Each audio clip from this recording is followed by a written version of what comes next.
લક્ષ્ય ન્યૂઝ, એક નજર, એક લક્ષ્ય.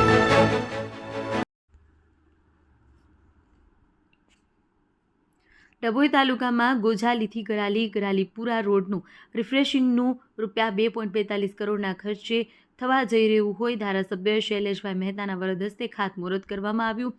આ રસ્તો બનતા રાહદારીઓને રાહત થશે.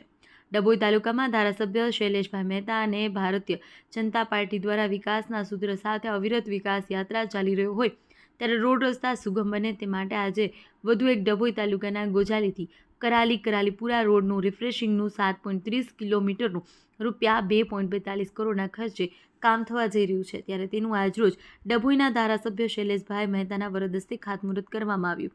આ પ્રસંગે ગ્રામજનો તેમજ આગેવાનો અને માર્ગ મકાન વિભાગ પંચાયતના અધિકારીઓ હાજર રહ્યા હતા. રિપોર્ટર નિરંજન ચૌહાણ, ડભોઈ. મુખ્યમંત્રી યોજના હેઠળ સરકારની મુખ્યમંત્રી ગ્રામ સડક યોજના હેઠળ કરાલીપુરાનો રસ્તો લગભગ 7.5 કિલોમીટરનો એ ₹2.42 કરોડ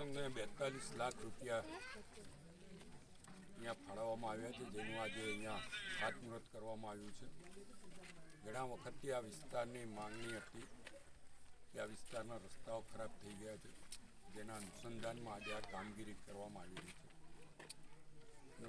અમે બધે ઠેકાણે કહેતા હોઈએ છીએ કે જેના ભૂમિપૂજન અમે કરીએ એના લોકાર્પણ પણ અમે જ કરીએ, કારણ કે અમને આપણા વડાપ્રધાન નરેન્દ્રભાઈ મોદીએ આ શીખવાડ્યું છે કે જે ખાતમુહૂર્ત આપણે કહે એનું લોકાર્પણ આપણે જ કરવાનું.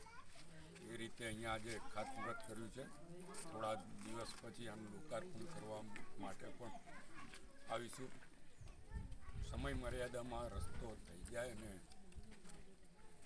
જે રીતે ટેન્ડરમાં જોગવાઈઓ કરવામાં આવી છે એ જોગવાઈઓ પ્રમાણેનો રસ્તો થાય અને આ વિસ્તારના તમામ લોકોને આનો લાભ મળે એવી અપેક્ષા રાખું છું, કારણ કે ઘણા વખતથી લોકો આ રસ્તાઓથી ત્રાસી ગયા હતા. હવે એ લોકોને એક સારી વ્યવસ્થા મળશે ત્યારે ₹2.42 કરોડ જેવી માત્ર રકમ આ વિસ્તારને છેવાડાના ગામોને ફાળવવા બદલ હું મુખ્યમંત્રીશ્રીનો આ તબક્કે આ વિસ્તારના લોકપ્રતિનિધિ તરીકે આભાર પણ માનું છું અને તમામ ગોઝાલી, કરાલીપુરા ગામના તમામ લોકોને અભિનંદન અને શુભેચ્છા.